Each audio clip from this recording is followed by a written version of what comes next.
Good morning everyone. Welcome to genius channel. ఈ రోజు మనం చూస్తున్న topic major developments of COP26 summit. So ఈ సమ్మిట్ ప్రెసెంట్ గ్లాస్గోలో యునైటెడ్ కింగ్డమ్ లో జరుగుతుంది. సో ఇదేంటంటే అక్టోబర్ 31 నుంచి నవంబర్ 1 వీక్ వరకు ఈ సమ్మిట్ అనేది కంటిన్యూ అవుతుంది. సో ఈ సమ్మిట్ జరుగుతున్న ప్రాసెస్ లో ఇప్పటి వరకు వచ్చిన మేజర్ డెవలప్మెంట్స్ ఏంటి అనేది మనం ఈ వీడియోలో చూద్దాం. అయితే వాళ్ళు ఇప్పటి వరకు అనౌన్స్ చేసిన మేజర్ డెవలప్మెంట్స్ ఏంటంటే they had taken pledge on global methane. ఒక గ్లోబల్ మీథేన్ ప్లెజ్ అనేది తీసుకోవడం జరిగింది. అండ్ సెకండ్ వన్ ఏంటంటే they adopted a declaration on forest and land use. అంటే డిఫారెస్ట్రేషన్ కి and degradation of land use కి సంబంధించి ఏంటంటే ఒక డిక్లరేషన్ అనేది వాళ్ళు అడాప్ట్ చేసుకున్నారు.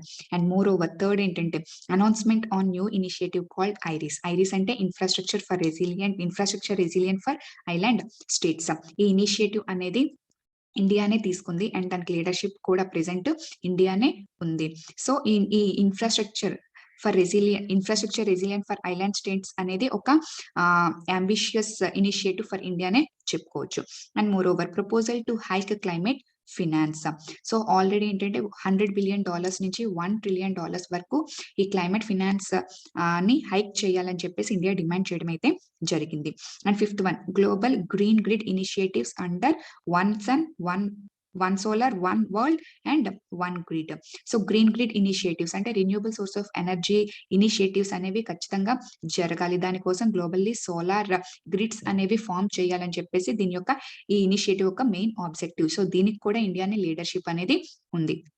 అండ్ ఫైనల్ గా ఇప్పటి వరకు ఉన్న దాంట్లో జరిగిన ఈ మేజర్ డెవలప్మెంట్స్ లో ఇండియా అనౌన్స్ చేసిన 5-fold ప్లాన్ ఏంటి? సో మనం ఈ రోజు మన టాపిక్స్ ఏంటంటే కంప్లీట్ గా ఈ డెవలప్మెంట్స్ గురించి మనం ఒకసారి అనలైజ్ చేసి మనం మాట్లాడుకుందాం. అయితే సో ఈ టాపిక్స్ లోకి వెళ్లే ముందు సో ఈ మేజర్ డెవలప్మెంట్స్ గురించి మనం మాట్లాడుకునే ముందు అసలు ఈ COP26 సమ్మిట్ అంటే ఏంటి, దీని యొక్క బ్యాక్గ్రౌండ్ అనేది చాలా బ్రీఫ్ గా మాట్లాడుకుందాం. అయితే స్టూడెంట్స్ ఇక్కడ వన్ పాయింట్, మేబీ ఈ వీడియో కొంచెం లెందీ అవ్వచ్చు, బట్ ఏంటంటే కాంప్రహెన్సివ్ గా మీకు క్లారిటీ అనేది వస్తుంది, ఎందుకంటే నేను బ్యాక్గ్రౌండ్ నుంచి చెప్తాను. అండ్ మోర్ ఓవర్ నేను ఈ వీడియో రికార్డ్ చేసే టైంకి ఎంతవరకు అప్డేట్స్ ఉన్నాయో నేను అంతవరకు అప్డేట్స్ అనేవి కన్సిడర్ చేసుకొని నేను ఈ వీడియో చేశాను. సో వన్ సమ్మిట్ అనేది కంప్లీట్ అయిపోయిన తర్వాత సో ఈ మేజర్ డెవలప్మెంట్స్ లో ఆ చేంజెస్ అనేవి రావచ్చు. అండ్ ఇప్పుడు ఈ 5-fold ప్లాన్ ఇండియా తీసుకున్న ఈ 5-fold ప్లాన్ కి దాని యొక్క ఇనిషియేట్స్ ఏంటి, దాని ప్లాన్స్ దాన్ని అచీవ్ చేయడానికి ఇండియా దగ్గర ఉన్న ప్లాన్స్ ఏంటి, ఆబ్జెక్టివ్స్ ఏంటి, గోల్స్ ఏంటి అని చెప్పేసి మనకి డిఫరెంట్ రిపోర్ట్స్ అనేవి రావడం జరుగుతుంది. సో ఈ రోజు ఈ వీడియో మనం కంప్లీట్ చేస్తే సో ఆటోమేటిక్ గా దాని గురించి అవుట్కమ్స్ అనేది మనకి ఒక సెకండ్ వీడియో అనేది చేస్తాను. అది ఏంటంటే మనకి ఒక 10 or 15 minutes లో మనకి అవుట్కమ్స్ అనేది మనకి ఒక ఐడియా వచ్చేస్తుంది. సో దానికి కావాల్సిన బ్యాక్గ్రౌండ్ అనేది నేను ఇక్కడ ఈ వీడియోలో ప్రొవైడ్ చేస్తున్నాను. సో ఈ వీడియో చూసేటప్పుడు మాత్రం కొంచెం పేషెన్స్ అయితే కావాలి, బికాస్ ఐ థింక్ సో నేను చాలా ఫాస్ట్ గా అండ్ చాలా తక్కువ టైంలో ఎక్కువ కవర్ చేయడానికి నేను ట్రై చేస్తాను. సో ఒకవేళ టాపిక్ అనేది కొంచెం కాంప్రహెన్సివ్ గా లెందీ అయిపోతే just be patient. Okay, thank you. See first ఈ COP26 సమ్మిట్ అంటే ఏంటి? COP conference of parties. It is the 26th summit. Conference of parties అంటే గ్లోబల్ లీడర్స్ అందరూ కలిసి కూడా ఒక ప్లాట్ఫామ్ మీద వీళ్ళు మీట్ అవుతున్నారు. దేనికోసం మీట్ అవుతున్నారు అంటే దాని యొక్క మెయిన్ ఆబ్జెక్టివ్ ఏంటి? To framework a strict action plan. ఒక స్ట్రిక్ట్ యాక్షన్ ప్లాన్ ని ఫ్రేమ్వర్క్ చేయడానికి. దేనికోసం ఫ్రేమ్వర్క్ చేస్తారు? To fight against or to combat climate change కి సంబంధించిన ఇష్యూస్ ని, దానికి సంబంధించిన హర్డిల్స్ ని మనం ఫేస్ చేయడానికి, దాన్ని అగేన్స్ట్ గా ఫైట్ చేయడానికి ఏంటంటే మనం కొన్ని యాక్షన్ ప్లాన్స్ గ్లోబల్ గా మనం తీసుకోవాలి.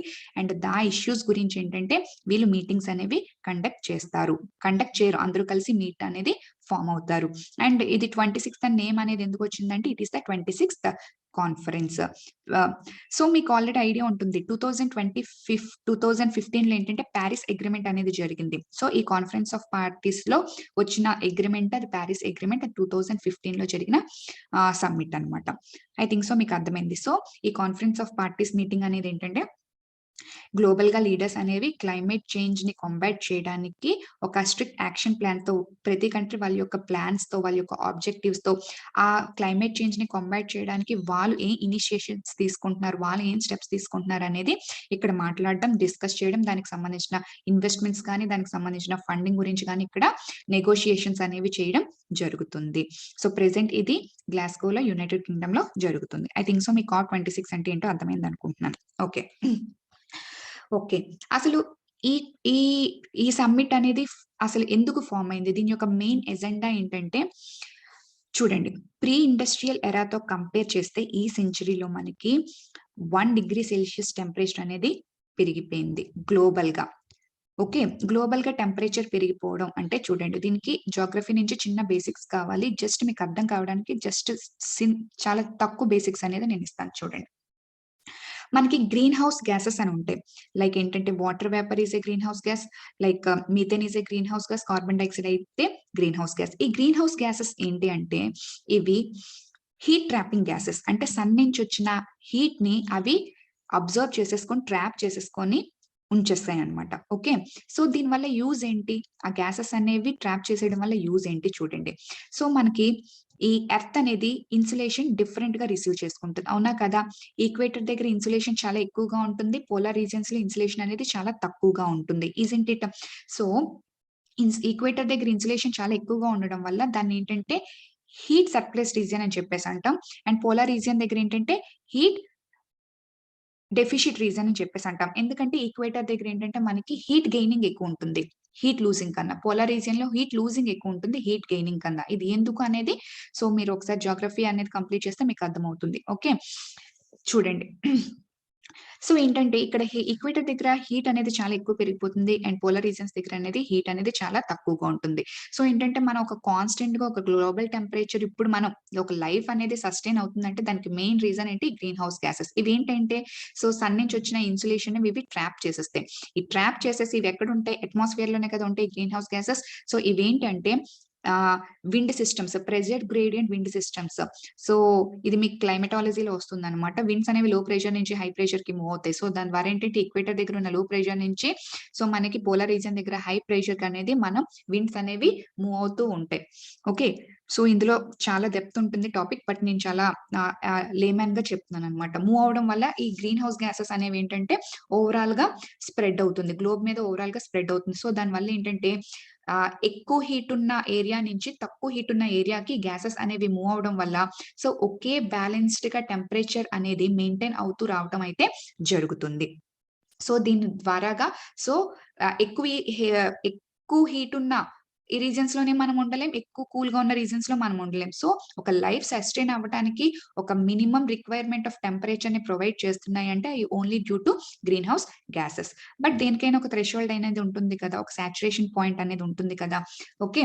So see here. సో ఇంత బెనిఫిట్స్ చేస్తున్న గ్రీన్ హౌస్ గ్యాసెస్ మనకి ఏంటంటే ఇప్పుడు ప్రెసెంట్ అడ్వర్స్ ఇంపాక్ట్స్ అనేవి క్రియేట్ చేస్తున్నాయి. ఎందుకు? సో ప్రీ ఇండస్ట్రియల్ ఎరా ముందు ఏంటంటే మనకి ఓన్లీ నేచురల్ రిసోర్సెస్ వల్ల మాత్రమే, నేచురల్ డిజాస్టర్స్ వల్ల మాత్రమే ఈ ఎమిషన్స్ అనేవి జరిగేవి. లైక్ ఏంటంటే ఈ వాల్కనస్ ఎరప్షన్స్ వల్ల గానీ ఇలాంటి డిఫరెంట్ నేచురల్ డిజాస్టర్స్ వల్ల డిఫరెంట్ జియో మార్ఫలాజికల్ ప్రాసెసెస్ వల్ల మాత్రమే ఏంటంటే ఈ ఎమిషన్స్ అనేవి జరిగేవి. అయితే ఇప్పుడు ఏంటంటే ఈ ఇండస్ట్రియల్ ఎరా బాగా డెవలప్ అయిన తర్వాత మనకేంటంటే ఈ ఇండస్ట్రీస్ వల్ల అండ్ ఏంటంటే ఆంథ్రోపాలజికల్ యాక్టివిటీస్ ద్వారా ఏంటంటే మనకి ఎమిషన్స్ అనేవి చాలా ఎక్కువగా పెరిగిపోయాయి. సో దానివల్ల ఏంటయ్యాయి? సో ఈ ఇవి హీట్ ట్రాపింగ్ గ్యాసెస్ కదా, ఎక్కువ హీట్ అనేది వీళ్ళు అబ్జర్వ్ చేసుకుంటున్నాయి. దానివల్ల ఏంటి? సో ఎక్కువ హీట్ ని తీసేసుకుంటున్నాయి. ఎక్కువ హీట్ ని ఏంటంటే గ్లోబల్ గా మెయింటైన్ చేస్తున్నాయి. దానివల్ల మనకి ప్రీ ఇండస్ట్రియల్ ఎరాతో కంపేర్ చేస్తే ప్రెసెంట్ అంటే 1 డిగ్రీ సెల్సియస్ అనేది మనకి గ్లోబల్ గా ఓవరాల్ గ్లోబల్ మీద పెరిగిందంట. మేడం 1 డిగ్రీ సెల్సియస్ గా ఇంత ఇష్యూ చేస్తున్నారు, ఇన్ని మీటింగ్స్ పెడుతున్నారు, ఇన్ని కాన్ఫరెన్సెస్ పెడుతున్నారంటే 1 డిగ్రీ సెల్సియస్ పెరగడం అనేది నాట్ ఏ స్మాల్ ఇష్యూ. ఎందుకో చూద్దాం చూడండి. మీకు ఆల్రెడీ సో ఈ ఎగ్జాంపుల్ చెప్తే మీకు అర్థమవుతుంది. సో మీరు ఆల్రెడీ అబ్జర్వ్ చేస్తే లాస్ట్ ఒక 40-50 ఇయర్స్ తో కంపేర్ చేస్తే ఈ 40-50 ఇయర్స్ కి మీకు సైక్లోన్స్ ఎక్కువగా వస్తున్నాయి లేదా? సునామీస్ వస్తున్నాయి అండ్ రెయిన్‌ఫాల్స్ ఇంటెన్సిటీస్ పెరుగుతున్నాయి అండ్ అల్గోరిథమ్ ఆఫ్ రెయిన్‌ఫాల్ మారింది. చాలా క్లైమేట్ చేంజ్ ఇంపాక్ట్స్ అనేవి మనకొస్తున్నాయా లేదా? దీనన్నిటికి మెయిన్ రీజన్ ఏంటి? గ్లోబల్ వార్మింగ్ పెరగడమే. ఈ 1 డిగ్రీ సెల్సియస్ అనేది టెంపరేచర్ గ్లోబల్‌గా పెరగడం వల్లే దీనికి ఒక ఇంపాక్ట్ అనేది ఉంది. 1 డిగ్రీ సెల్సియస్‌కి ఇంత ఇంపాక్ట్ ఉందా మేడం? యెస్. చూడండి ఒకసారి.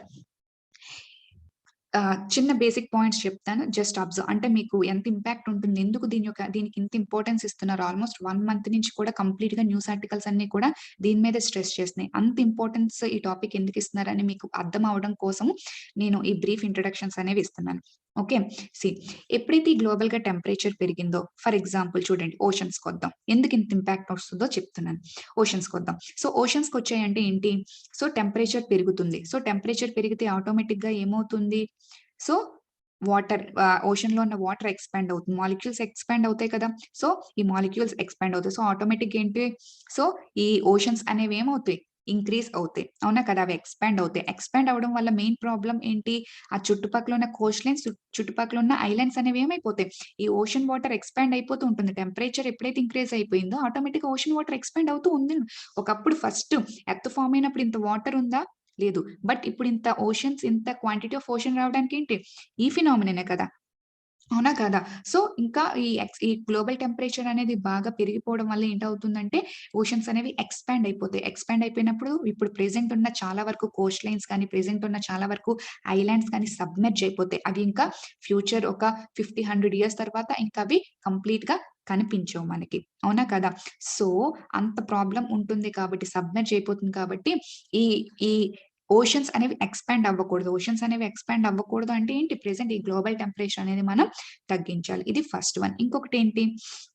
మీకు ఎన్విరాన్మెంట్ అండ్ ఎకాలజీ చూస్తే ఏంటంటే, మోస్ట్ ఆఫ్ ద మెరైన్ ఎకోసిస్టమ్‌కి షెల్ ఫార్మేషన్ ఉంటుంది. ఆ షెల్ ఫార్మేషన్ ఎలా జరుగుతుంది తెలుసా? Calcium carbonate. సో, ఇదేంటంటే చూడండి, హీట్ వేవ్స్ ద్వారా కార్బన్ డయాక్సైడ్ అట్మాస్ఫియర్‌కి రిలీజ్ అయిన ఈ కార్బన్ డయాక్సైడ్ ఏంటంటే ఆహ్, ఈ ఓషన్ వాటర్‌తో ఏంటంటే రియాక్ట్ అయిపోతుంది. Heat waves. సో, ఈ carbon dioxide and ocean water react అయిపోవడం వల్ల మనకేం జరుగుతుంది? H2O plus CO2 carbonic acid అనేది ఫార్మ్ అవుతుంది. H2CO3 కార్బోనిక్ యాసిడ్ అనేది ఫార్మ్ అవుతుంది. కానీ ఈ కార్బోనిక్ యాసిడ్ అనేది అంత స్టేబుల్ యాసిడ్ అనేది కాదు. సో, ఇది ఈజీగా అయోనైజ్ అనేది అయిపోతుంది. అయోనైజ్ అనేది అయిపోవడం వల్ల ఏంటంటే, సో, ఇది బైకార్బోనేట్స్ అనేది రిలీజ్ చేస్తుంది. కానీ షెల్ ఫార్మేషన్‌కి మనకు కావాల్సింది ఏంటంటే కార్బోనేట్స్. కానీ ఇక్కడ రిలీజ్ అవుతుంది బైకార్బోనేట్స్. సో, ఆల్రెడీ ఉన్న ఇకోసిస్టమ్‌ని డ్యామేజ్ చేసేస్తుంది. ఎందుకంటే ఈ షెల్‌కి ఖచ్చితంగా కార్బోనేట్స్ అయాన్స్ కావాలి. కానీ ఓషన్‌లో అన్ని బైకార్బోనేట్స్ అయాన్స్ అనేవే ఫార్మ్ అవుతాయి. దీని ద్వారా ఈ కాల్షియంతో ఏంటంటే ఈ బైకార్బోనేట్ కంబైన్ అవ్వలేవు. సో, దానివల్ల ఏమవుతుంది? షెల్ ఫార్మేషన్ అనేది జరగదు. మెరైన్ ఇకోసిస్టమ్‌కి. ఎప్పుడైతే మెరైన్ ఇకోసిస్టమ్‌కి షెల్ ఫార్మేషన్ జరగదో, సో, దాని ద్వారా కంప్లీట్‌గా ఈ మెరైన్ ఇకోసిస్టమ్ అనేది డ్యామేజ్ అవుతుంది. కంప్లీట్‌గా అది ఫ్యూచర్‌లో ఎక్స్‌టింక్ట్ అయిపోయే ఛాన్సెస్ అనేవి కంప్లీట్‌గా ఎక్కువగా ఉన్నాయి. అవునా కదా? సో, దీని ద్వారా ఏం చెప్పాను? ఫస్ట్ ఇంపాక్ట్ ఐలాండ్స్ అనేవి సబ్మెర్జ్ అయిపోయే ఛాన్సెస్ ఉన్నాయి. And moreover marine ecosystem damage అవుతుంది. నేను జస్ట్ 2 ఆర్ 3 పాయింట్స్ ఇంపాక్ట్స్ చెప్తున్నాననమాట. అండ్ మోర్ ఓవర్ ఏంటంటే ఎక్కువ టెంపరేచర్ పెరిగితే ఏమవుతుంది మనకి? ఎక్కువ లో ప్రెషర్ అనేది క్రియేట్ అయిపోతుంది. అవునా కదా? నీకెంత టెంపరేచర్ ఇంక్రీజ్ చేస్తే అంతే ఇంటెన్సిటీలో నీకు లో ప్రెషర్ అనేది క్రియేట్ అయిపోతుంది. దిస్ కాన్సెప్ట్ అనేది అగైన్ మీకు జియోగ్రఫీలో మీకు టచ్ అవుతుంది. Okay. So, don't worry guys, Geography నేనే డీల్ చేస్తాను కాబట్టి మీకు ఈ కాన్సెప్ట్స్ అన్ని మనం డీల్ చేద్దాం. ఓకే. సో, ఎక్కువ ఇంటెన్సిటీ ప్రెషర్ అనేది ఎంత టెంపరేచర్ ఎక్కువగా ఉంటే అంతే ప్రెషర్ అనేది మనకి క్రియేట్ అవుతుంది. సో, ఆల్రెడీ చూసుంటారు న్యూస్‌లో ఏంటంటే లో ప్రెషర్ ఎంత ఎక్కువగా లో ప్రెషర్ అనేది క్రియేట్ అవుతుంది ఏంటంటే అంత ఇంటెన్సిటీతో సైక్లోన్స్ అనేవి ఫార్మ్ అవుతాయి. దీనివల్ల అందుకే చూడండి మీకు లాస్ట్ ప్రీ ఇండస్ట్రియల్ ఎరాతో కంపేర్ చేస్తే ఇప్పుడు ఎందుకు సైక్లోన్స్ అనేవి ఇంత ఇంటెన్సివ్‌గా ఉన్నాయి. అవునా కాదా? సో, దానికి కారణం ఏంటంటే అప్పుడు మీద ఇక్కడ టెంపరేచర్ పెరిగింది. సో, దానివల్ల ఏంటంటే అప్పుడు మీద ఇప్పుడు లో ప్రెషర్ అనేది చాలా ఎక్కువగా క్రియేట్ అయింది. లో ప్రెషర్ పాయింట్ అనేది చాలా ఇంటెన్సివ్‌గా ఉంది. సో, దానివల్ల ఇంటెన్సివ్ సైక్లోన్స్ అనేవి మనకి ఫార్మ్ అవుతున్నాయి. సో, సైక్లోన్స్ ఆల్ డిస్ట్రప్షన్స్‌కి మెయిన్ కాజ్. అవునా కాదా? సో, ఈ సైక్లోన్స్ వల్ల ఏంటంటే ఫ్లడ్స్ రావచ్చు అండ్ సునామీస్ రావచ్చు. Moreover each and everything. So, farming destruct అవుతుంది ఇలాగా. సో, నేను మీకు ఒక బ్రీఫ్ ఐడియా రావడానికి ఒక్కొక్క పాయింట్స్ చెప్పుకొని వెళ్ళాను. సో, ఇంత అడ్వర్స్ ఎఫెక్ట్స్ అనేవి ఉంటాయి. సో, ఈ గ్రీన్ హౌస్ గ్యాసెస్, ఆ క్లైమేట్, గ్లోబల్ టెంపరేచర్ అనేది పెరగడం వల్ల. సో, అయితే ఏంటంటే 1 డిగ్రీ సెల్సియస్‌కే ఇంపాక్ట్ అయితే ఇప్పుడు చూడండి. ఇదే మనం కంటిన్యూ చేస్తే ఐపీసీసీ రిపోర్ట్ ఏం చెప్పిందంటే, ఇలాగే గాని మనం రిపోర్ట్ చేస్తే inter governmental panel on climate convention అని చెప్పేసి ఒక రిపోర్ట్ రిలీజ్ చేస్తుందన్నమాట. సో, వాళ్ళు రిలీజ్ చేసిన రిపోర్ట్ ద్వారా మనకేం తెలిసిందంటే, సో, ఇదే ప్రాసెస్‌లో మనం ఏంటంటే ఎమిషన్స్ అనేవి కంటిన్యూ చేస్తే ఖచ్చితంగా ఈ ఎండ్ ఆఫ్ ద సెంచరీకి 3-4 డిగ్రీ సెల్సియస్‌కి గ్లోబల్ టెంపరేచర్ ఈజీగా పెరిగిపోతుంది. ఎందుకంటే అప్పుడు ఓన్లీ 1 పెరిగింది. కానీ ఇప్పుడు 3-4 పెరిగిపోతుంది. ఎందుకంటే అప్పుడు అంత ఇండస్ట్రీస్ లేవు. ఇప్పుడు కాకపోతే చాలా ఎక్కువగా ఇండస్ట్రీస్ అనేవి ఫార్మ్ అయ్యాయి. అవునా కదా! సో, 1 డిగ్రీ సెల్సియస్ ఫార్మ్ అవ్వడానికి ఇన్ని ఇయర్స్ పడింది పెరగటానికి. బట్ 3-4 పెరగడానికి చాలా తక్కువ టైంలోనే మనం అనేది రీచ్ అయిపోతామని చెప్పేసి చెప్పడం జరిగింది. సో, 1 డిగ్రీ సెల్సియస్‌కి ఇంత అడ్వర్స్ ఎఫెక్ట్స్ ఉంటున్నాయి. ఇంకా 3-4కి ఎంత అడ్వర్స్ ఎఫెక్ట్స్ ఉంటాయని చెప్పేసి సో, మేజర్‌గా ఆల్ గ్లోబల్ పవర్స్ అనేవంటి సో, ఇలా కాన్ఫరెన్స్ పెట్టి వీటిని తగ్గించడానికి ప్రెజెంట్ వాళ్ళున్న టార్గెట్ ఏంటంటే గ్లోబల్ టెంపరేచర్ సో, ఇప్పుడు 1.5 వరకే ఈ ఎండ్ ఆఫ్ ద సెంచరీకి 1.5కి మాక్సిమం 2 డిగ్రీస్ కానీ ఏంటంటే మాక్సిమం వాళ్ళేంటంటే 1.5కి స్టెబిలైజ్ చేయడానికి వాళ్ళ యొక్క మెయిన్ గోల్. సో, దాని కోసం వాళ్ళు ప్రతి గవర్నమెంట్ ఏ ఇనిషియేటివ్ తీసుకుంటున్నారు, ఏ ఫ్రేమ్‌వర్క్స్ చేస్తున్నారు అనేది మనం ఈ కాన్ఫరెన్స్ ఆఫ్ పార్టీ సమ్మిట్‌లో ఏంటంటే మనం డీల్ చేస్తాం. సో, ఐ థింక్ సో మీకు దీని గురించి ఒక బ్రీఫ్ ఐడియా అనేది వచ్చిందని అనుకుంటున్నాను. సో, చూడండి. అయితే మీకు ఇప్పటి వరకు జరిగిన 25 సమ్మిట్స్ అనేవి జరిగాయి కదా! దాని గురించి నేను 2 పాయింట్స్‌లో మాట్లాడతాను. ఓకే. వీళ్ళ యొక్క మెయిన్ ఎజెండా ఏంటంటే కార్బన్ డయాక్సైడ్ ఎమిషన్స్ అనేవి తగ్గించాలి. ఎందుకంటే కార్బన్ డయాక్సైడ్ ఎమిషన్స్ వల్లే సో ఏంటంటే ఇక్కడ గ్లోబల్ టెంపరేచర్ అనేది పెరిగిపోతుంది కాబట్టి ఎందుకంటే అది హీట్ ట్రాపింగ్ గ్యాస్ కాబట్టి దాన్ని ఖచ్చితంగా తగ్గించాలి. సో కార్బన్ డయాక్సైడ్ ఎమిషన్స్ తగ్గించటానికి సో ఇప్పుడు ప్రెజెంట్ ఉన్న ఎనర్జీ సోర్స్ ఏంటి? Fossil fuels. దానివల్లే కదా ఎక్కువ కార్బన్ డయాక్సైడ్ ఎమిషన్స్ అనేవి రిలీజ్ అవుతున్నాయి.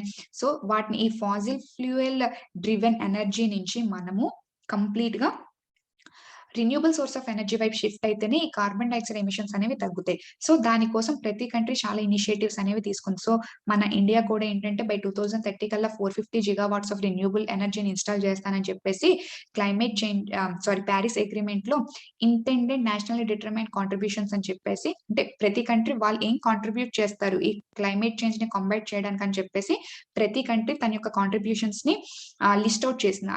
అలాగా ఇండియా కూడా తనకి ఇంటెండెడ్ నేషనల్ డిటర్మైన్డ్ కాంట్రిబ్యూషన్స్ ఏంటంటే 2030 కల్లా 450 గిగావాట్స్ ఆఫ్ రిన్యూబుల్ ఎనర్జీని ఇన్‌స్టాల్ చేస్తానని చెప్పేసి ఈ కార్బన్ డయాక్సైడ్ ఎమిషన్స్ యొక్క ఇంటెన్సిటీ తగ్గిస్తానని. ఇంటెన్సిటీ అంటే ఏంటంటే డైరెక్ట్‌గా కార్బన్ డయాక్సైడ్‌ని అట్మాస్ఫియర్‌లోకి పంపించకుండా అంటే డైరెక్ట్‌గా పంపించేస్తే ఏంటి 100% కాన్సంట్రేషన్ ఉన్న కార్బన్ డయాక్సైడ్ కాకుండా దాన్ని డైల్యూట్ చేసి కొన్ని డైల్యూషన్ ప్రాసెస్ అనే టెక్నిక్స్ అనేవి వాడి సో 100% కార్బన్ డయాక్సైడ్ కాకుండా ఏంటంటే 80%, 70% ఇంకా కుదిరితే ఇంకా బాగా రిడ్యూస్ చేసి 40కో, 50కో తగ్గించి దాని యొక్క కాన్సంట్రేషన్ అట్మాస్ఫియర్‌కి రిలీజ్ చేస్తామని అండ్ మోర్ ఓవర్ ఏంటంటే అఫారెస్ట్రేషన్ చేసి ఎందుకంటే అది బెస్ట్ సొల్యూషన్. ఎందుకంటే ఎక్కువ అఫారెస్ట్రేషన్ చేస్తే ఎక్కువ కార్బన్ సింక్స్ ఫార్మ్ అవుతాయి. కార్బన్ సింక్స్ అంటే ఏంటి? కార్బన్ డయాక్సైడ్ ట్రీస్ అన్ని ఫారెస్ట్ ఏంటి అవుతాయి అబ్జర్వ్ చేసేసుకుంటాయి కదా! అవునా కదా!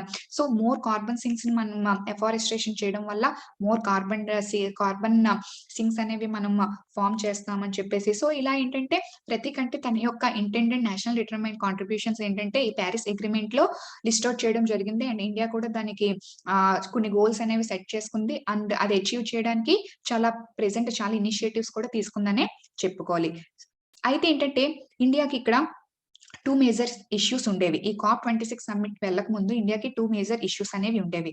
ఒకటేంటంటే అన్ని కంట్రీస్ కూడా నెట్ జీరో ఎమిషన్స్‌ని ఆహ్, అనౌన్స్ చేయాలని చెప్పేసి ఇండియాని ప్రెషర్ చేయడం. సెకండ్ ఏంటంటే ఇండియా దగ్గర ఉన్న ప్రయారిటీ ఏంటంటే హిస్టారిక్ ఎమిషన్స్‌కి నేను కారణం కాదు కాబట్టి. Okay. Common goal but differentiated responsibilities అని చెప్పేసి చెప్తారనమాట. నేను దాని గురించి కూడా ఎక్స్‌ప్లెయిన్ చేస్తాను. అండ్ థర్డ్ వన్ ఏంటంటే కార్బన్ బడ్జెట్‌లో మోర్ స్పేస్ కావాలని చెప్పేసి.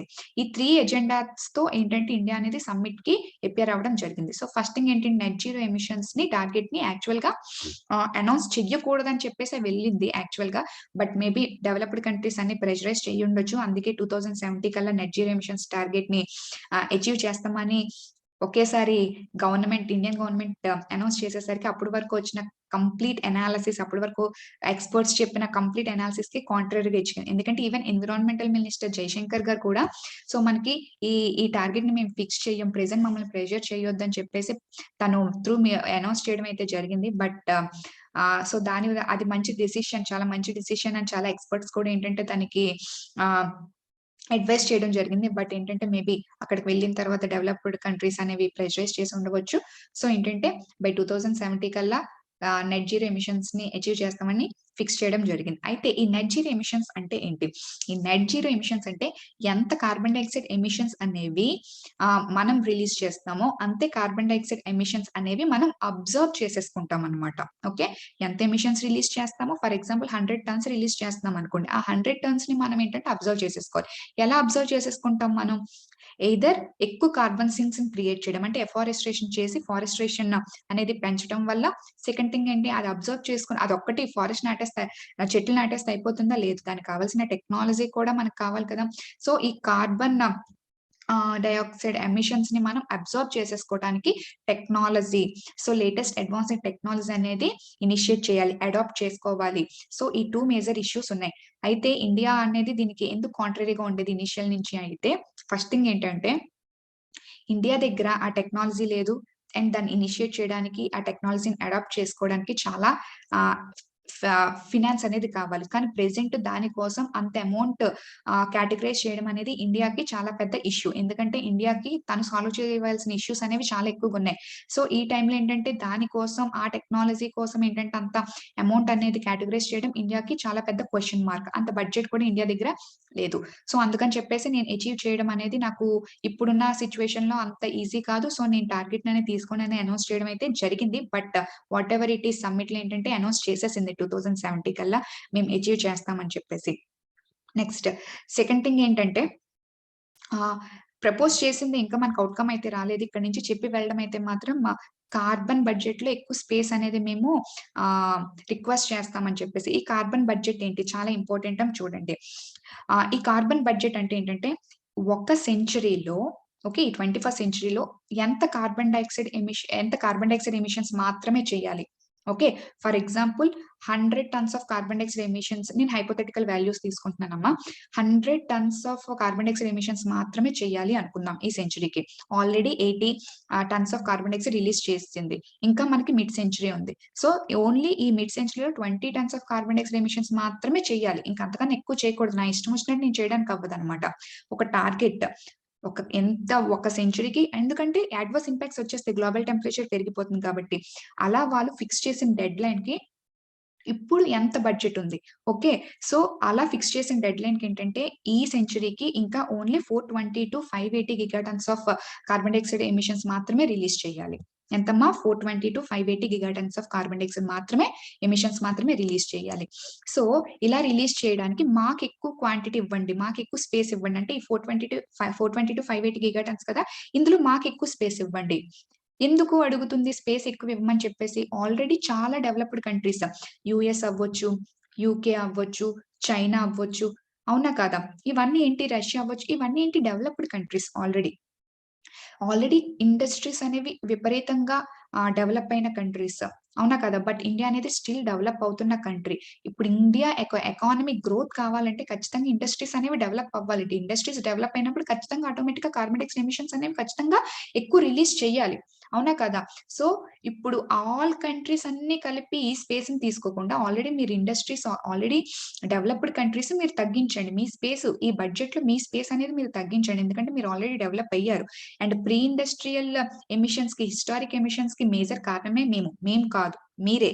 మేము కాదు. ఎందుకంటే మాకన్నా ముందు మీకు ఇండస్ట్రియల్ రివల్యూషన్ అనేది జరిగింది. అవునా కాదా? సో, ఆల్రెడీ మీరు అచీవ్ అయ్యారు. డెవలప్ అయ్యారు. మాకు డెవలప్ అవ్వడానికి స్కోప్ ఇవ్వండి. ఎమిషన్స్ మేము ఎక్కువ రిలీజ్ చేయడానికి మాకు ఎక్కువ స్పేస్ అనేది ఇవ్వండి అని చెప్పేసి ఇండియా అనేది రిక్వెస్ట్ చేయడానికి కూడా ఆహ్, ఈ ప్రపోజల్ పెట్టడానికి కూడా ఏంటంటే ప్రిపేర్ అయ్యి ఉంది. బట్ దీని గురించి ఇంకా ఎటువంటి డెవలప్‌మెంట్స్ అనేవి రాలేదు. సో, ఈ కార్బన్ బడ్జెట్ స్పేస్‌లో ఇండియా అనేది ఎంత గ్రాబ్ చేస్తుందనేది ఇంకా మనకైతే తెలీదు. Okay. So, see here. Ah, so, ఈ 3 అచీవ్‌మెంట్స్ అంటే ఈ 3 ప్రపోజల్స్‌తో ఫస్ట్ థింగ్ ఏంటమ్మా? నెట్ జీరో ఎమిషన్స్‌ని టార్గెట్ ఫిక్స్ చేయకూడదనుకుంది. బట్ ఫిక్స్ చేసేసింది ఫస్ట్ థింగ్. సెకండ్ థింగ్ ఏంటంటే కార్బన్ బడ్జెట్‌లో ఎక్కువ స్పేస్ అనేది రిక్వైర్‌మెంట్ కావాలి అని ప్రపోజల్ పెట్టడానికనేది ఇండియా చూస్తుంది.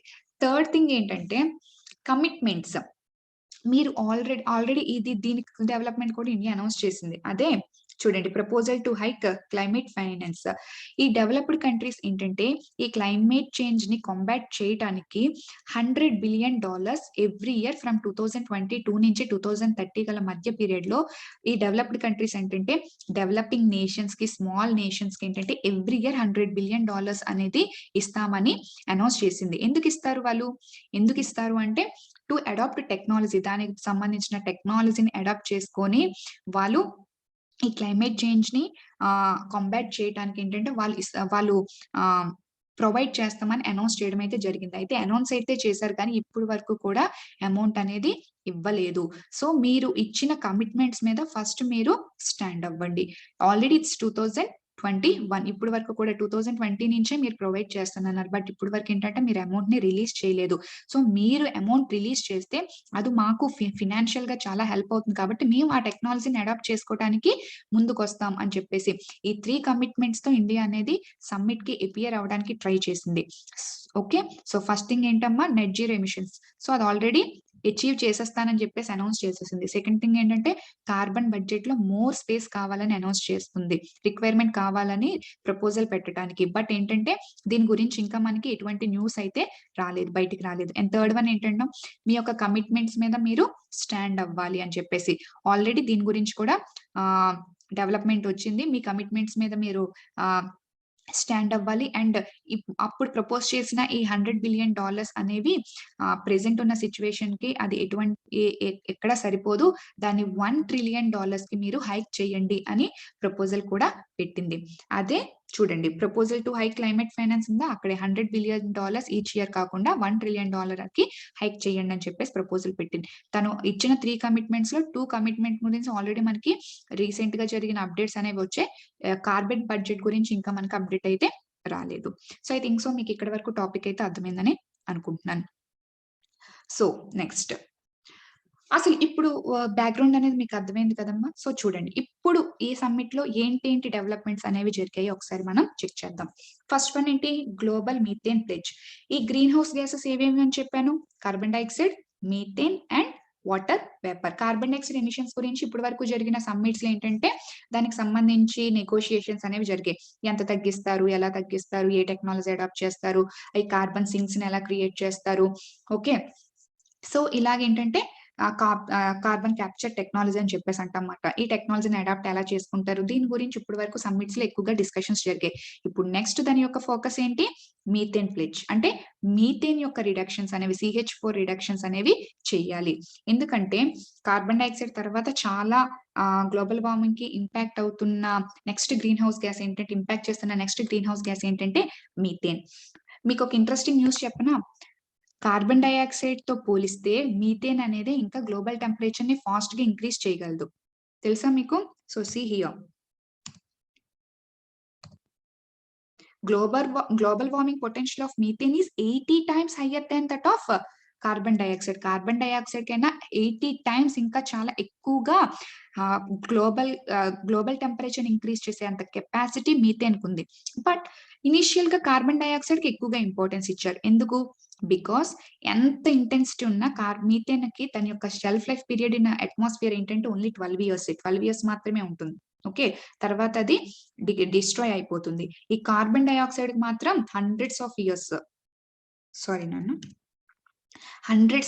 అనేది దాని యొక్క షెల్ఫ్ లైఫ్ అనేది ఉంది. అందుకే సో మీథేన్ తో కంపేర్ చేస్తే ఈ గ్లోబల్ వార్మింగ్ పొటెన్షియల్ అనేది కార్బన్ డైఆక్సైడ్ తక్కువైనప్పటికీ దాని యొక్క షెల్ఫ్ లైఫ్ పీరియడ్ అనేది చాలా ఎక్కువగా ఉంది. కాబట్టి ఫస్ట్ కార్బన్ డైఆక్సైడ్ ఎమిషన్స్ ని తగ్గించడానికి ఎక్కువగా ఇంట్రెస్ట్ అనేది చూపించారు. సో దీని తర్వాత దీనికి ఆల్రెడీ ఏంటంటే ఫ్రేమ్ వర్క్ అనేది క్రియేట్ అయిపోయింది. అండ్ దాని విధంగా ఏంటంటే స్టెప్స్ అనేవి తీసుకుంటున్నారు. కాబట్టి వాళ్ళు నెక్స్ట్ యొక్క major important green house gas ఏంటి, మీథేన్ రిడక్షన్స్. అండ్ దానికోసమే ఒక డెవలప్మెంట్ చేశారు, అదే గ్లోబల్ మీథేన్ ప్లెడ్జ్. అంటే మీథేన్ రిడక్షన్స్ అనేవి చెయ్యటానికి ఈ మీథేన్ ఎమిషన్స్ రిడక్షన్స్ అనేవి ఎంత % రిడక్ట్ చేయాలి అంటే వాళ్ళు తీసుకున్న ప్రెసెంట్ గోల్ ఏంటి, 30% డిక్రీస్ చేయడానికి. ఎక్కడి నుంచి ఎక్కడికి, 2020 నుంచి 2030కి. అంటే 2030 కల్లా ఇప్పుడు వచ్చే మీథేన్ ఎమిషన్స్ కన్నా 30% అనేది రిడక్షన్ అనేది చెయ్యాలి అని ఒక మేజర్ డెవలప్మెంట్ తీసుకున్నారు, ఒక గోల్ తీసుకున్నారు. దాన్నే మనం గ్లోబల్ మీథేన్ ప్లెడ్జ్ అని చెప్పేసి అంటాం. అయితే దీన్ని ఇనిషియేట్ చేసిందైతే యూఎస్ అలాంగ్ విత్ యూరోప్. ఈ 2 కూడా ఆల్రెడీ సెప్టెంబర్‌లోనే ఈ అనౌన్స్‌మెంట్ అనేది చేసింది. బట్ దీన్ని ఈ COP26 సమ్మిట్ వరకు ఏంటంటే ఎక్స్‌టెండ్ చేశారు. తీసుకువెళ్లి అక్కడ మళ్ళీ దీన్ని ప్రపోజల్ చేశారు. ఎందుకు చేశారు? అక్కడ ఆల్ కంట్రీస్ అనేవి మీట్ అవుతాయి కదా! సో, మళ్ళీ దీన్ని ఎక్స్‌టెండ్ చేసి అక్కడికి తీసుకువెళ్ళడం వల్ల ఆల్‌మోస్ట్ ఇనిషియల్‌గా ఏంటి యూఎస్ అండ్ యూరోపే దీనికి ఇనిషియేట్ చేసినప్పటికీ ఈ COP26 సమ్మిట్‌లో దాన్ని ఎక్స్‌టెండ్ చేయడం వల్ల 90 కంట్రీస్ అనేవి దీన్ని అడాప్ట్ చేసుకున్నాయి. సైన్ చేసి అంటే మేము కూడా ఖచ్చితంగా ఈ టార్గెట్‌ని వాళ్ళు తీసుకున్నారు. అంటే 2020 నుంచి 2030 కల్లా మేము మీథేన్ ఎమిషన్ రిడక్షన్స్ అనేవి చేస్తాము. బై 30%కి రిడక్ట్ చేస్తాము. ఆ గోల్‌ని మేము అచీవ్ చేస్తాం అనేది 90 కంట్రీస్ ఏంటంటే వాళ్ళు ఈ ప్లెడ్జ్ తీసుకోవడం జరిగింది. అందులో బ్రెజిల్ కూడా తీసుకుంది. బ్రెజిల్‌ని ఎందుకు అంత సిగ్నిఫికెంట్‌గా చూపించారంటే ఈ మీథేన్ ఎమిషన్స్‌లో టాప్ ఎమిటర్ ఎవరంటే బ్రెజిలే. అందుకని బ్రెజిల్ కూడా సో మా కంట్రీ నుంచి మీథేన్ ఎమిషన్స్ ఎక్కువగా జరుగుతున్నాయి కాబట్టి సో మేము ఖచ్చితంగా ఈ గోల్ అనేది మేము తీసుకుంటామని చెప్పడం అయితే జరిగింది. ఓకే. అయితే ఇక్కడ ఇండియా అనేది హియర్. ఇంకా దానికన్నా ముందు ఒకసారి causes of methane emissions topic lengthy అయిపోతుందేమో అని చూస్తున్నాను. సో ఫాస్ట్‌గా చెప్తాను చూడమ్మా బ్రీఫ్‌గా. ఈ మీథేన్ అనేవి చాలా నేచురల్ రిసోర్సెస్ వల్ల కూడా చాలా రిలీజ్ అవుతాయి. అండ్ మోర్ ఓవర్ ఏంటంటే ఆంథ్రోపాలజికల్ అంటే మ్యాన్ మేడ్ యాక్టివిటీస్ వల్ల కూడా చాలా రిలీజ్ అవుతాయి. Here wetlands, forest fires and volcanoes వల్ల మనకి మీథేన్ ఎమిషన్స్ అనేవి చాలా ఎక్కువగా జరుగుతాయి. And oil and gas production industry వల్ల, మైనింగ్ ఆఫ్ కోల్ వల్ల, ఎక్స్‌ట్రాక్షన్ ఆఫ్ షేల్ గ్యాస్ వల్ల, through agriculture and through animal husbandry. So ఇక్కడ మీకేంటంటే ఒక డౌట్ వస్తది. ఏంటి మేడం అగ్రికల్చర్ చేయడం వల్ల ఏంటి మీథేన్ ఎమిషన్స్ అనేవి జరుగుతాయి? జస్ట్ 1 పాయింట్ చెప్తాను చూడండమ్మా. ఆహ్, వాటర్ ఇంటెన్సివ్ క్రాప్స్ ఉంటాయి. లైక్ ప్యాడీ లాంటివి. ఇక్కడ ఈ అగ్రికల్చర్‌కి, వెట్‌లాండ్స్‌కి సేమ్ ఫినామినా అన్నమాట. ఓకే. ఆహ్, ఇక్కడేంటంటే వాటర్ ఇంటెన్సివ్ క్రాప్స్ ఉంటాయి. లైక్ ప్యాడీ అనేవి. సో ఇక్కడేంటంటే వాటర్ అనేది చాలా ఎక్కువగా స్టాగ్నెట్ అయిపోతుంది. అవునా కదా? సో ఈ ఎక్కువగా స్టాగ్నెట్ అయిపోవడం వల్ల అక్కడున్న ఆర్గానిక్ మ్యాటర్ అనేది చాలా పార్షియల్‌గా డీకంపోజ్ అవుతుంది. ఎప్పుడైతే పార్షియల్ డీకంపోజిషన్ జరిగిందో సో ఆటోమేటిక్‌గా అక్కడి నుంచి మీథేన్ గ్యాసెస్ అనేవి ఎమిట్ అవుతాయన్నమాట. ఓకే. సో మనం దీని గురించి డీటెయిల్‌గా మన యొక్క రెగ్యులర్ క్లాసెస్‌లో మనం చెప్పుకుందాం. ఓకే. మీకేమైనా డౌట్ ఉంటే నాకు జస్ట్ టైప్ చేయండి. నేను దాని గురించి ఎక్స్‌ప్లెయిన్ చేయడం అయితే జరుగుతుంది. సో టాపిక్ లెంత్ అయిపోతుంది కాబట్టి నేను బ్రీఫ్‌గా చెప్పుకొని వెళ్తున్నాను. సో వేస్ట్ వాటర్ ట్రీట్మెంట్ వల్ల, అర్బన్ ఫిల్స్ అంటే ఏంటంటే అర్బన్ వేస్ట్ అంతా కూడా ఒక దగ్గర కంపోజ్ చేయడం వల్ల కూడా ఏంటంటే అది పార్షియల్‌గా డీకంపోజ్ అవ్వడం వల్ల మనకి ఎమిషన్స్ అనేవి జరుగుతాయని చెప్పేసి చెప్పడం జరిగింది. ఓకే. సో ఈ ఈ ఈ రకంగా ఇన్ని రకాలుగా ఏంటంటే మనకి అట్మాస్ఫియర్‌లోకి మీథేన్ ఎమిషన్స్ అనేవి జరుగుతున్నాయి. సో ఇప్పుడు రెడ్యూస్ చేస్తానంటున్నారు. ఎప్పటి నుంచి 2020 నుంచి 2030 కల్లా రెడ్యూస్ చేస్తానంటున్నారు. ఎంత పర్సెంట్? 30%. దానికి ఏ స్టెప్స్ తీసుకుంటున్నారు? అది కదా ఇంపార్టెంట్. ఇప్పుడు ఈ ఇండస్ట్రీస్ వల్ల కూడా జరుగుతున్నాయి కదా! ఈ మీథేన్ ఎమిషన్స్. సో ఆ ఇండస్ట్రియల్ ప్రాసెస్‌లో ఏంటంటే చేంజెస్ తీసుకురావడం. అంటే న్యూ టెక్నాలజీని అడాప్ట్ చేసుకోవడం, వాటి యొక్క ఇంటెన్సిటీని తగ్గించడం. సో ఇలాగ ఒక న్యూ చేంజెస్ అనేవి వాళ్ళు తీసుకొస్తారు. అండ్ రైట్ కైండ్ ఆఫ్ అలా చేంజెస్ తీసుకురావాలంటే ఏంటి? రైట్ కైండ్ ఆఫ్ టెక్నాలజీని వాళ్ళు అడాప్ట్ చేసుకోవాలి. అవునా కాదా? ఆ టెక్నాలజీని అడాప్ట్ చేసుకోవాలంటే ఏంటి? ఖచ్చితంగా చాలా అమౌంట్ అనేది ఖర్చవుతుంది. ఓకే. సో మీథేన్ ఎమిషన్స్ తగ్గించాలి. దేనికైనా కానీ ఖచ్చితంగా తిరిగి ఎక్కడికొస్తది? ఎకానమీకే వస్తది. అవునా కదా? ఫైనాన్స్ అనేది పెడితేనే దేనికైనా అచీవ్ అవుతాం.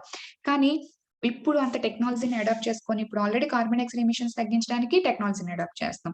మళ్ళీ మీథేన్ ఎమిషన్స్‌కి తగ్గించడానికి మళ్ళీ వేరే టెక్నాలజీ అడాప్ట్ చేయాలి. అవునా కదా? సో ఏంటంటే ఈ టెక్నాలజీని అడాప్ట్ చేసుకోవడం అనేది అంత ఈజీ కాదు. అవునా కాదా? సో దానికి కాస్ట్ అనేది చాలా ఎక్కువైపోతుంది. సో ఈ కాస్ట్‌ని మైండ్‌లో పెట్టుకొని కన్సిడర్ చేసి ఇంకా ఇండియా, చైనా, రష్యా అనేది ఇంకా సైన్ అయితే చేయలేదు. ఇప్పుడు వరకు ఉన్న మేజర్ డెవలప్‌మెంట్స్‌లో ఇంకా ఈ 3 కంట్రీస్ సైన్ చేయలేదు. Maybe end of the summit sign చేయొచ్చు. సో మనం ఔట్‌కమ్స్ అనేది మనం ఇంకా చూడాలి అప్‌డేట్స్ ద్వారాగా. సో ఇప్పుడు నేను ఈ వీడియో రికార్డ్ చేసిన టైంకైతే ఇంకా ఇండియా, చైనా, రష్యా అనేవి ఇంకా సైన్ చెయ్యలేదు.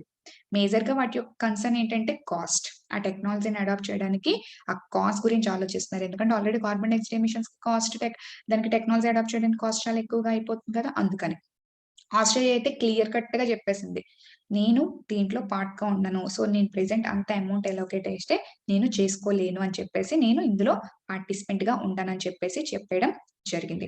సో ఐ థింక్ సో మీకు మేజర్ డెవలప్‌మెంట్‌లో గ్లోబల్ మీథేన్ ప్లెడ్జ్ అనేది అర్థమైంది అనుకుంటున్నాను. So move towards adopting a declaration on forest and land use అంటే ఏంటి? ఫారెస్ట్ అండ్ ల్యాండ్ యూజ్ అంటే ఏంటంటే డిఫారెస్ట్రేషన్ ని తగ్గించాలి, డిగ్రేడేషన్ ఆఫ్ ల్యాండ్ యూజ్ ని తగ్గించాలని చెప్పేసి. ఎందుకంటే కార్బన్ సింక్స్ అనేవి మనం ఎక్కువ క్రియేట్ చేయాలంటే ఏంటి, ఖచ్చితంగా ఎఫారెస్ట్రేషన్ ఉండాలి, అవును కదా. ఫారెస్ట్ ఏరియా రీజియన్ పెంచాలి, కానీ మనం ఏం చేస్తున్నాం, తగ్గించుకుంటూ కదా వచ్చేస్తాం. సో అలా తగ్గించుకుంటూ వచ్చేస్తున్నాం కాబట్టి దాన్ని తగ్గించాలి, అవునా కదా.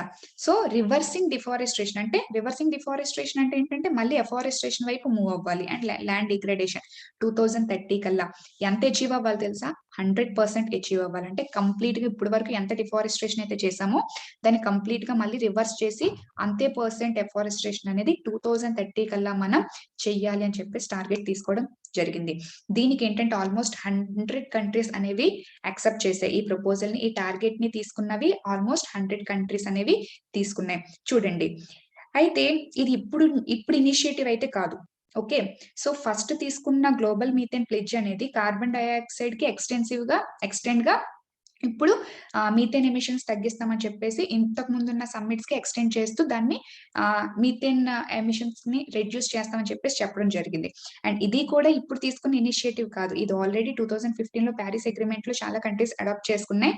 అండ్ మోర్ ఓవర్ ఏంటంటే 2014 లో ఏంటంటే న్యూయార్క్ డిక్లరేషన్ ఆన్ ఫారెస్ట్ అని చెప్పేసి ఒక ఇనిషియేటివ్ వచ్చిందనమాట.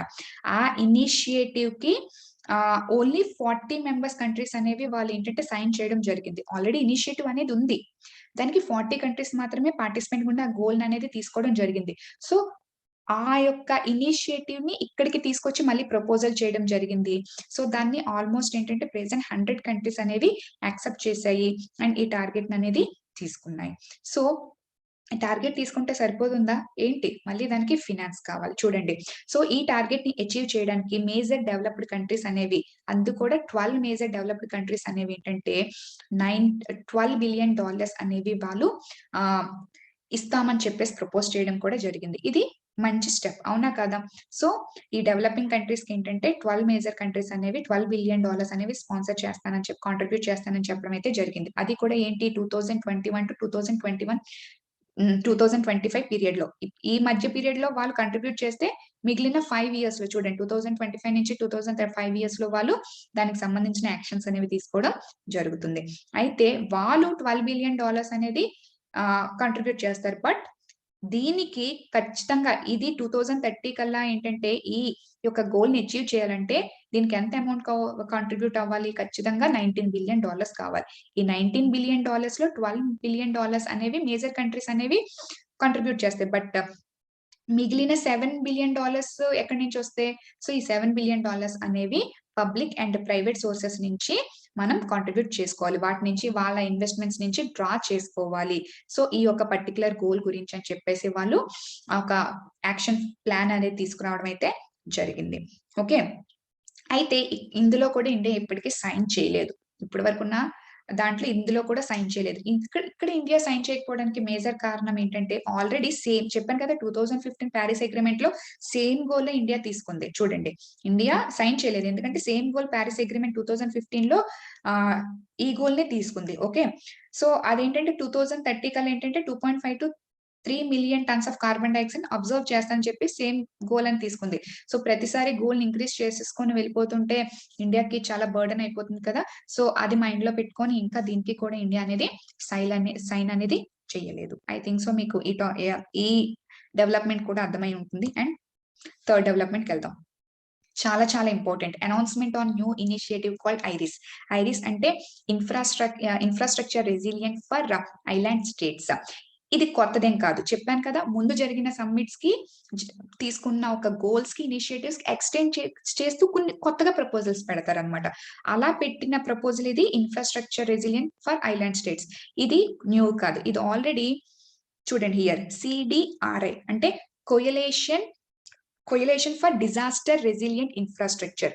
అంటే క్లైమేట్ చేంజ్ ని మీరు కాంబాట్ చేయడానికి ఎమిషన్స్ తగ్గిస్తానంటున్నారు, దానికి కావాల్సిన కార్బన్ సింక్స్ ని అండ్ ఎస్టాబ్లిష్ చేస్తానంటున్నారు, మీథేన్ గ్యాసెస్ తగ్గించడానికి ఏంటంటే ఈ రెండింటికి టెక్నాలజీ అడాప్ట్ చేస్తానంటున్నారు, బానే ఉంది.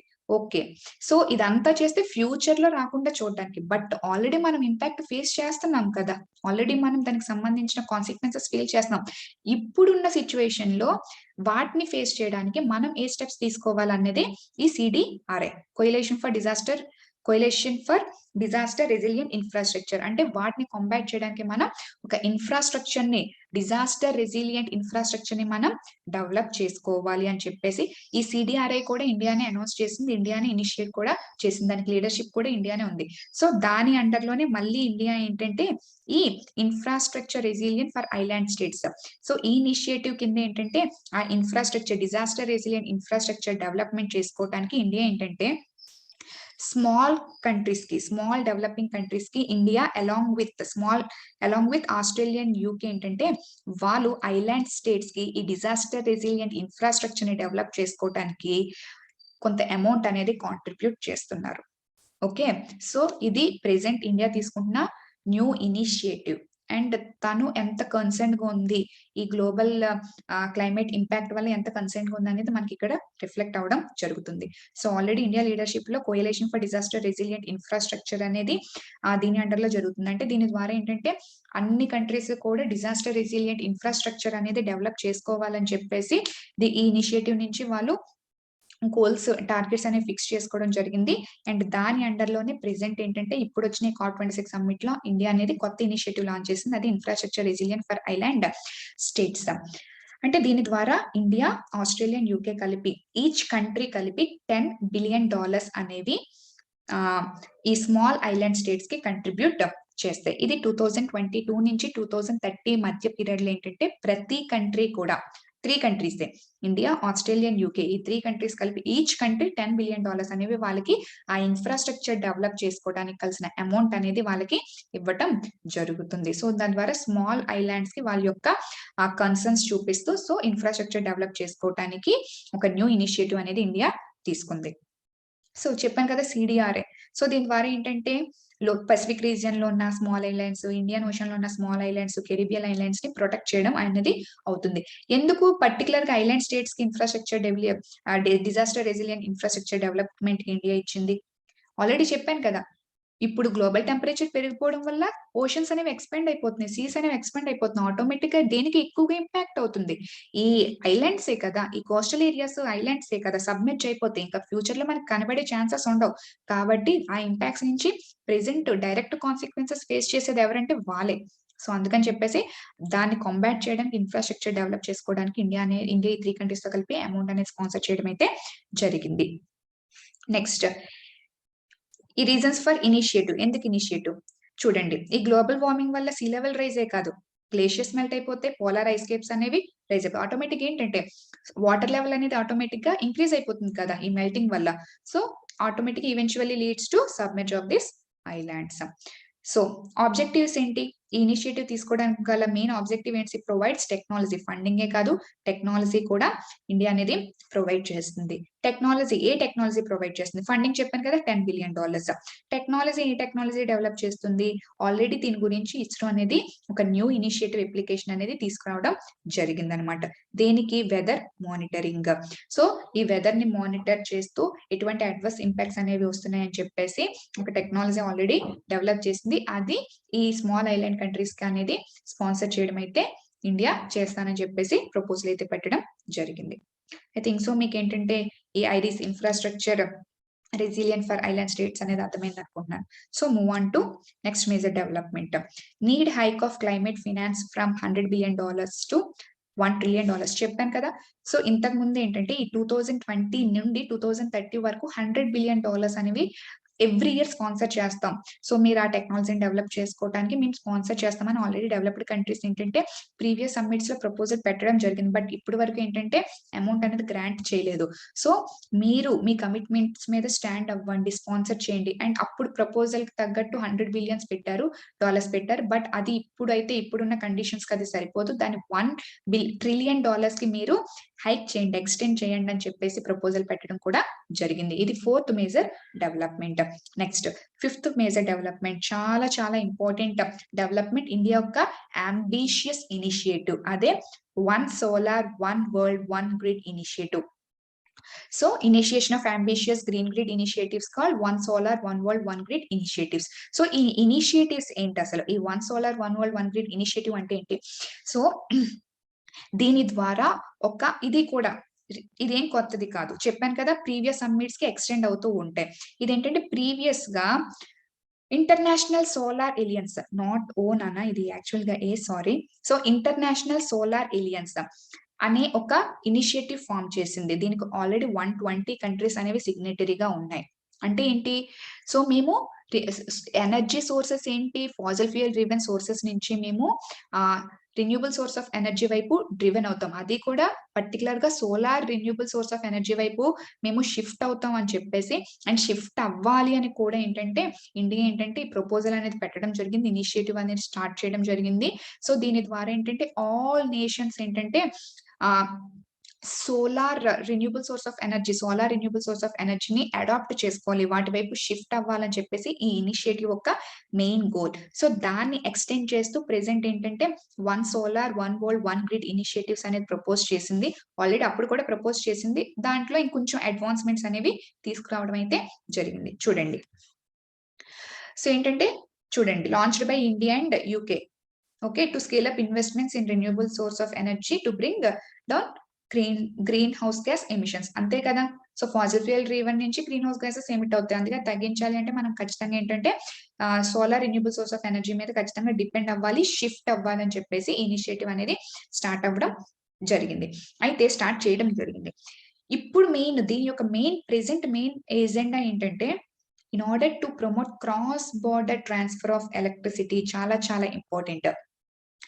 ఒక పెద్ద గ్లోబల్ సోలార్ గ్రిడ్స్ అనేవి మనం డెవలప్ చేయాలి. దాని ద్వారా ఈ రిన్యూబుల్ సోర్స్ ఆఫ్ ఎనర్జీ నుంచి అక్రాస్ కాంటినెంట్స్, అక్రాస్ కంట్రీస్ మనం ట్రాన్స్ఫర్ చేసుకోగలిగే క్యాపబిలిటీ ఉండాలి. దానికి తగ్గ ఇన్ఫ్రాస్ట్రక్చర్ ని డెవలప్ చేసుకోవాలి. ఇదే దాని యొక్క మెయిన్ ఇంపార్టెంట్ పాయింట్ అన్నమాట. సో దీని ద్వారా ఈ గ్రిడ్ ఇనిషియేటివ్ ఏంటంటే గ్లోబల్ గా ఒక సోలార్ గ్రిడ్స్ అనేవి ఫామ్ చేయాలి. దీని ద్వారా all over countries, all over continents కి ఏంటంటే ఈ రిన్యూబుల్ సోర్స్ ఆఫ్ ఎనర్జీని షేర్ చేసుకోవడానికి, ట్రాన్స్ఫర్ చేసుకోవడానికి అలా ఇన్ఫ్రాస్ట్రక్చర్ ని డెవలప్ చేయాలి. ఇదే దాని యొక్క main agenda, to create large scale power infrastructure to promote cross border transfer of electricity which is generated through renewable solar energy. Okay, so ఏంటంటే దీని ద్వారా ఏంటంటే లార్జ్ సోలార్ గ్రిడ్స్, గ్లోబల్ గా సోలార్ గ్రిడ్స్ అనేది ఎక్స్టెండ్ చేద్దాం అనుకుంటుంది. దాని ద్వారా అక్రాస్ కాంటినెంట్స్ ఏంటంటే ఎలక్ట్రిసిటీని మనం ట్రాన్స్ఫర్ చేయవచ్చు. అయితే ఏంటంటే దీని వల్ల ఏంటంటే మనకి ఇలా కనెక్ట్ చేసుకోవడం వల్ల ఏంటి, సారీ నాన్న స్పెల్లింగ్ మిస్టేక్ పడినట్టుంది. South Asia, it is South Asia. Okay, so దాని ద్వారా ఏంటంటే మనం ఇండియా కదా ఇనిషియేట్ చేస్తుంది సౌత్ ఏషియా అని. ఏంటంటే మనం సౌత్ ఏషియాలో కదా ఉన్నాం. So South Asia with South East ఏషియాతో అటు సెంట్రల్ ఏషియాతో ఇటువైపు, అండ్ సెంట్రల్ ఏషియా పైన కదా మొన్న ఆల్రెడీ, ఓకే మీకు కాదు, okay central Asia, Afghanistan 5 major countries ఉంటాయి కదా. West Asia new quad form అవుతుందా అని చెప్పేసి ఒక ప్రపోజల్ పెట్టడం జరిగింది. Africa and Europe. సో ఈ 5 మేజర్ రీజియన్స్ ఏంటంటే కనెక్ట్ అయ్యే స్కోప్ అనేది ఇండియాకి చాలా ఎక్కువగా ఉంటుంది. ఇది చాలా మేజర్ ఇనిషియేటివ్, అవునా కదా. సో దీనికి ఆల్రెడీ దీన్ని సపోర్ట్ చేయడానికి ఇండియా ఒకటి చెప్పేసి అయిపోతుందా, కంట్రీస్ అనేవి దానికి యాక్సెప్ట్ చేయాలి. దానికి కావాల్సిన ఈ టెక్నాలజీని షేర్ చేసుకోవడానికి కానీ, ఫినాన్స్ షేర్ చేసుకోవడానికి కానీ, and across continents, across countries transfer of electricity జరగాలి అంటే ఎంత ఇన్ఫ్రాస్ట్రక్చర్ డెవలప్ అయి ఉండాలి. ఎలక్ట్రిసిటీ ట్రాన్స్ఫర్ కి ఎంత ఒక కంట్రీ నుంచి ఒక కంట్రీకి ట్రాన్స్ఫర్ జరగాలి అంటే ఏంటి, ఎంత ఇన్ఫ్రాస్ట్రక్చర్ డెవలప్ అయి ఉండాలి, అవునా కదా.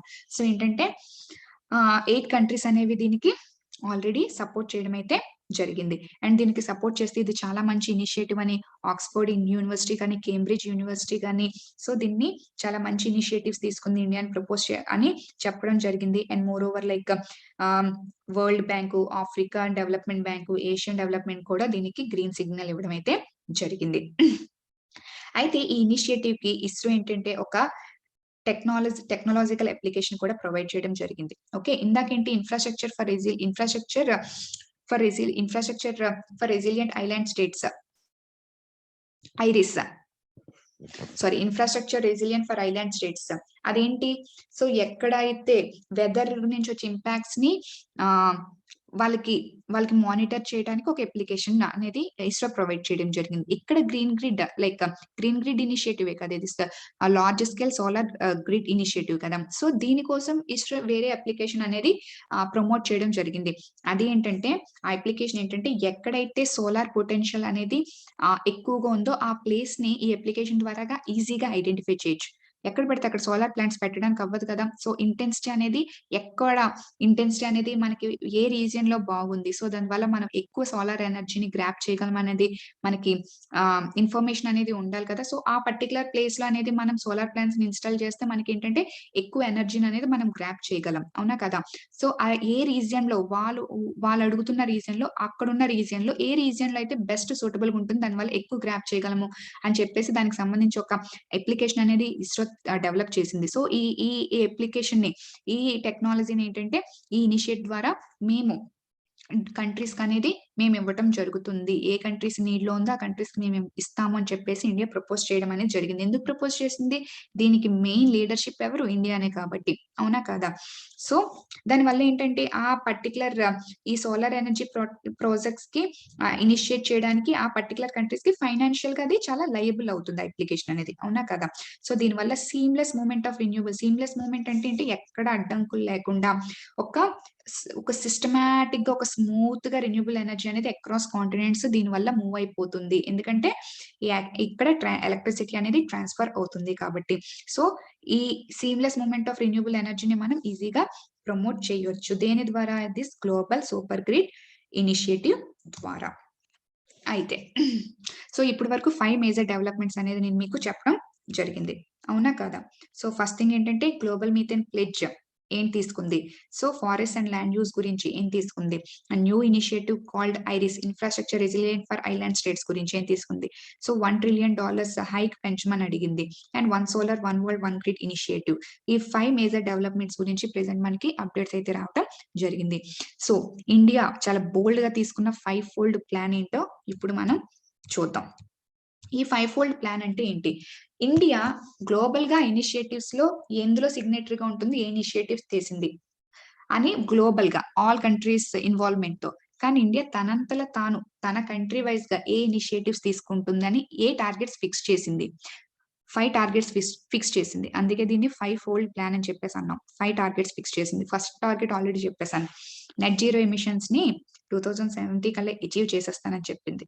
First thing. సెకండ్ థింగ్ ఏంటంటే, సో, దానికొక ఎనర్జీ రిక్వైర్‌మెంట్‌లో 50% ఆఫ్ ఎనర్జీ అనేది అది రెన్యూబుల్ సోర్సెస్ నుంచే తీసుకుంటుందంట. ఓకే. అది అంత ఈజీ కాదు. నేను అది కూడా చెప్తాను తర్వాత పాయింట్‌లో. ఓకే. తనకి ఉన్న ఎనర్జీ రిక్వైర్‌మెంట్‌లో 50% వరకు రిక్వైర్‌మెంట్‌ని అది రెన్యూబుల్ సోర్సెస్ నుంచే డ్రా చేస్తాను. అది కూడా బై 2030 కల్లా అని చెప్పేసి టార్గెట్ అయితే ఫిక్స్ చేసుకుంది. మోరోవర్ కార్బన్ ఎమిషన్స్‌ని ఏంటంటే 2030 కల్లా ఇంకా 1 బిలియన్ టన్స్ తగ్గిస్తానని థర్డ్ టార్గెట్ తీసుకుంది. And moreover intensity of emissions చెప్పాను కదా! ఇంటెన్సిటీ తగ్గించడం. ఫుల్ కాన్సంట్రేషన్‌లో కాకుండా దాన్ని డైల్యూట్ చేసేసి కాన్సంట్రేషన్ తగ్గిస్తూ. అది ఎంత 45% లెస్ థాన్ 45%కే that too in per unit of GDP ప్రకారంగా 45% కన్నా తక్కువ నేను తీసుకొస్తానని టార్గెట్ తీసుకుంది. And moreover installation of 500 gigawatts. ఇది ఆల్రెడీ 400 ప్రీవియస్ సమ్మిట్స్‌లో ఏంటంటే 450 gigawatts of renewable source of ఎనర్జీనే ఇన్‌స్టాల్ చేస్తానంది. దాన్ని ఇంకొక 50 గిగావాట్స్ అనేది ఎక్స్‌టెండ్ చేసి కంప్లీట్‌గా 500 gigawatts of renewable source of ఎనర్జీని మేము ఇన్‌స్టాల్ చేస్తాం 2030 కల్లా అనేది కొత్త టార్గెట్ తీసుకోవడం జరిగింది. సో, ఈ విధంగా ప్రెజెంట్ ఇండియా తను క్లైమేట్ చేంజ్‌ని కాంబాట్ చేయడానికి కొత్త 5 న్యూ టార్గెట్స్ తీసుకుందనే చెప్పాలి. టార్గెట్స్ తీసుకుంది. బట్ ఈ టార్గెట్స్ ఎంతవరకు ఇండియా అనేది ఫుల్‌ఫిల్ చేస్తుందనేది మనం ఒకసారి చెక్ చేయాలి. ఎందుకంటే ఆల్రెడీ చెప్పాం. ఇండియాకి ఇది ప్రెజెంట్ ఉన్న సిట్యుయేషన్‌లో అంత ఈజీ టాస్క్ అయితే కాదు. ఈ టార్గెట్స్ ఎంతవరకు బైండింగ్, ఎంతవరకు నాన్ బైండింగ్ అనేది ఇంకా మనకి తెలియాలి.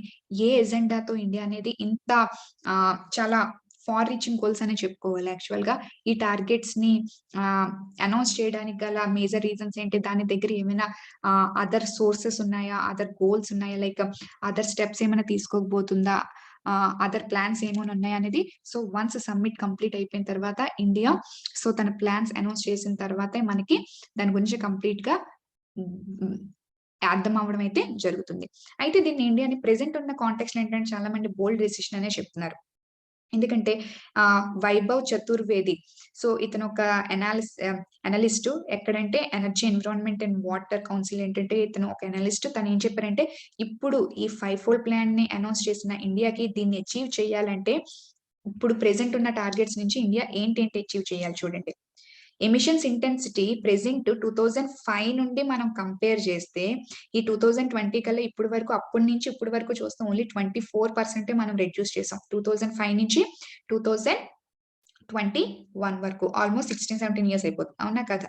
సో ఇంత పర్సెంట్ కానీ 2030 కల్లా అని చెప్పింది. అవునా కదా? ఇంటెన్సిటీ.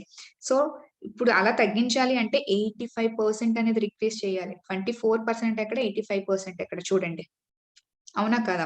అండ్ మోర్ ఓవర్ ఈ నాన్ రిన్యూబుల్ ఎనర్జీ షేర్ అనేది ఇండియా అనేది 11% ఉంది present non renewable sources of energy. అవునా కదా? ఎందుకంటే ప్రెజెంట్ 175 జిగావాట్స్ అనేది కంప్లీట్ చేస్తాను అని చెప్పేసి చెప్పింది. దానికి ఇంకా 95 జిగావాట్స్ ఇన్‌స్టాలేషన్ మాత్రమే ఇండియా ప్రెజెంట్ కంప్లీట్ అయ్యింది. యాక్చువల్‌గా అది 450 జిగావాట్స్ టార్గెట్ పెట్టుకుంది previous సమ్మిట్‌లో.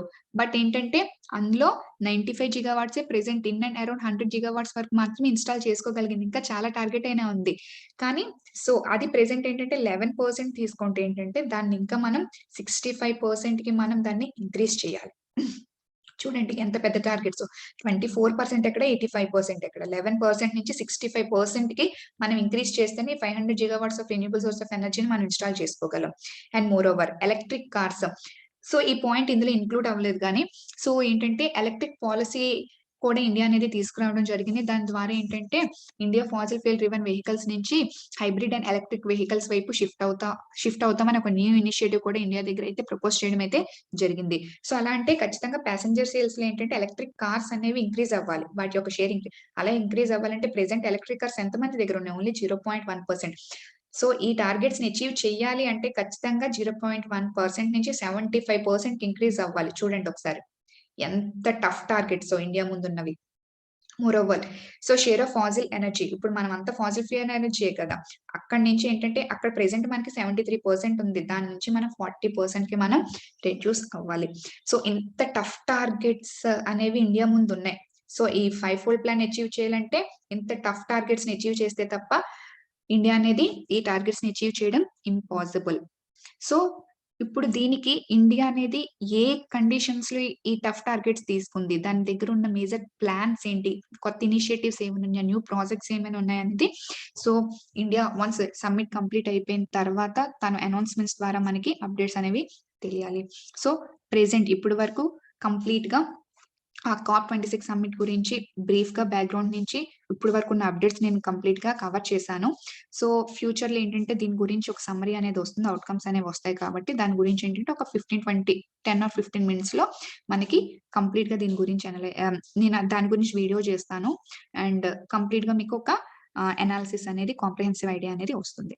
So I think so మీకు కంప్లీట్‌గా ఈ major developments of COP26 summit అర్థమైందనుకుంటున్నాను. Thank you one and all.